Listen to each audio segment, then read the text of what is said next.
saudara-saudari yang terkasih dalam Kristus. Kita jumpa lagi dalam permenungan kita di hari Minggu ini. Hari ini kita memasuki hari Minggu Prapaskah yang ketiga. Permenungan kita diambil dari Injil karangan Yohanes bab 2 ayat 13 sampai ayat 25 dengan tema Cinta akan rumahku menghanguskan aku. Ketika hari raya Paskah orang Yahudi sudah dekat, Yesus berangkat ke Yerusalem. Dalam bait suci didapatinya pedagang-pedagang lembu, kambing domba, dan merpati, dan penukar-penukar uang duduk di situ. Ia membuat cambuk dari tali lalu mengusir mereka semua dari bait suci. Dengan semua kambing domba dan lembu mereka, uang penukar-penukar dihamburkannya ke tanah, dan meja-meja mereka dibalikkannya. Kepada pedagang-pedagang merpati ia berkata, "Ambil semuanya ini dari sini, jangan kamu membuat rumah Bapakku menjadi tempat berjualan." Maka teringatlah murid-muridnya bahwa ada tertulis, "Cinta untuk rumahmu menghanguskan aku." Orang-orang Yahudi menantang Yesus, katanya, "Tanda apakah dapat engkau tunjukkan kepada kami bahwa engkau berhak bertindak demikian?" Jawab Yesus kepada mereka, "Rombak bait Allah ini, dan dalam 3 hari aku akan mendirikannya kembali." Lalu kata orang Yahudi kepadanya, 46 tahun orang mendirikan bait Allah ini, dan engkau dapat membangunnya dalam 3 hari? Tetapi yang dimaksudkannya dengan bait Allah ialah tubuhnya sendiri. Kemudian sesudah ia bangkit dari antara orang mati, barulah teringat oleh murid-muridnya bahwa hal itu telah dikatakannya, dan mereka pun percayalah akan kitab suci dan akan perkataan yang telah diucapkan Yesus. Dan sementara ia di Yerusalem selama hari raya Paskah, banyak orang percaya dalam namanya karena mereka telah melihat tanda-tanda yang diadakannya. Tetapi Yesus sendiri tidak mempercayakan dirinya kepada mereka karena ia mengenal mereka semua. Dan karena tidak perlu seorang pun memberi kesaksian kepadanya tentang manusia, sebab ia tahu apa yang ada di dalam hati mereka. Demikianlah sabda Tuhan.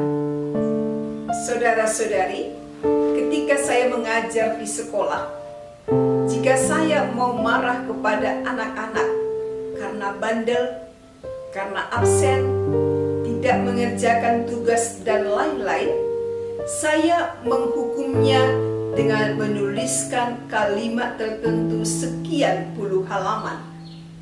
Dan sebelum saya memberi hukuman kepada mereka, saya mengalaskannya pada sabda Tuhan yang tertulis dalam surat kepada orang Ibrani bab 12 ayat 6. Karena Tuhan menghajar orang yang dikasihinya, dan ia menyesah orang yang diakuinya sebagai anak.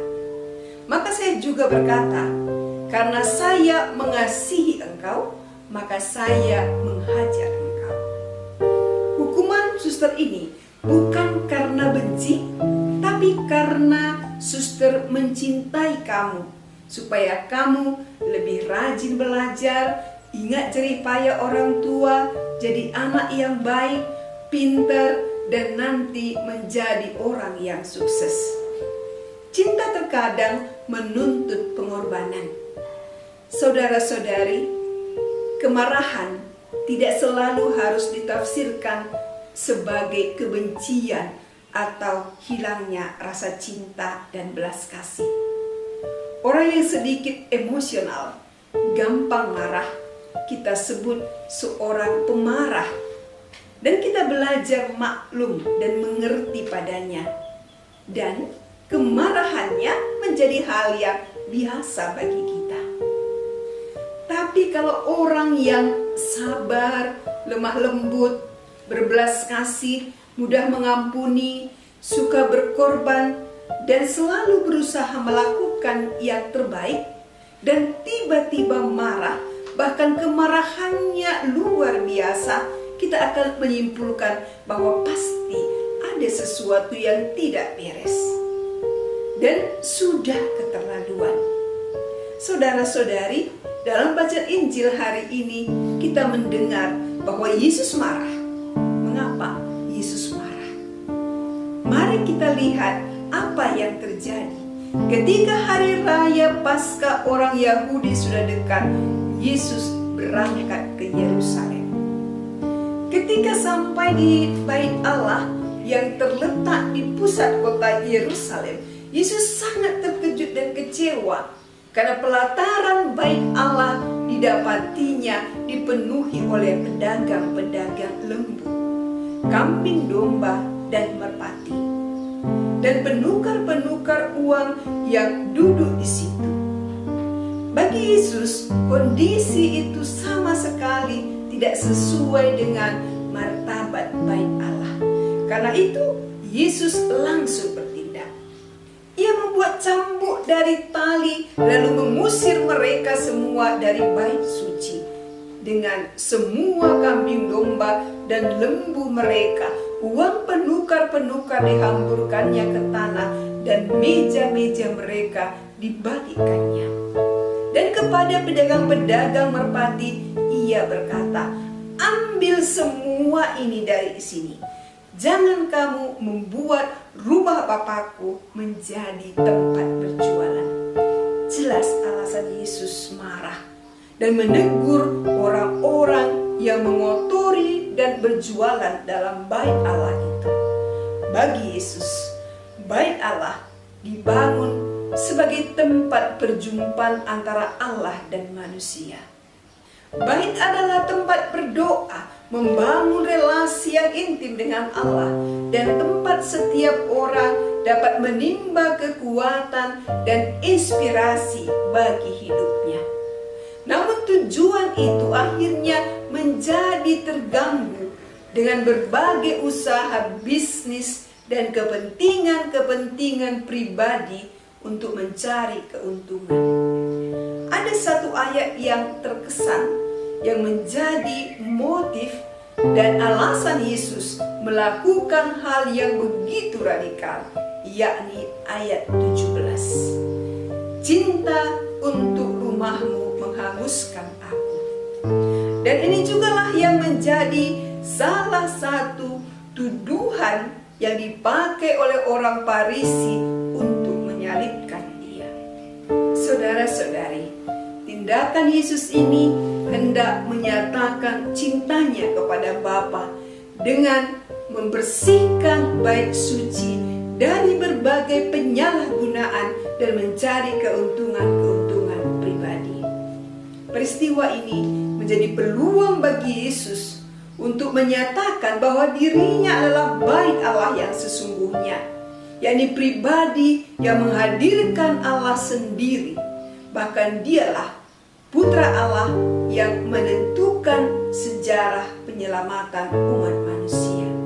Saudara-saudari yang terkasih, sabda Tuhan ini mengingatkan dan menyadarkan kita bahwa diri kita juga adalah Bait Allah.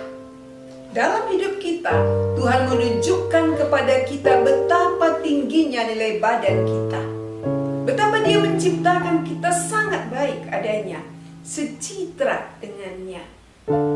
Karena itu kita diajak untuk senantiasa menjaga martabat kita yang suci dan luhur ini, dan menghindari hal-hal yang merendahkan martabat diri kita. Kita perlu membersihkan dan menjaga hati kita agar tidak dikuasai oleh keangkuhan, keserakahan, kebencian, kekuasaan, dan menjaga tubuh kita agar tidak dikuasai oleh hawa nafsu dan kenikmatan-kenikmatan badani, khususnya juga di masa prapaskah ini. Cinta kita kepada bait Allah, yakni diri kita, menuntut kita untuk berani mengendalikan diri kita dari keinginan-keinginan yang bertentangan dengan kehendak Tuhan. Selain itu, kita juga disadarkan bila sedang berada dalam rumah Tuhan atau di gereja, kita perlu menjaga kekudusan gereja itu dan tidak menjadikannya sebagai pasar, tempat ngobrol, ngerumpi, main HP, dan lain sebagainya. Saudara-saudari, marilah pada masa prapaskah ini kita sungguh-sungguh menata tempat-tempat doa kita, di mana kita bisa berelasi yang baik dengan Tuhan, menata hati kita agar menjadi tempat tinggal yang pantas bagi Tuhan. Tuhan memberkati.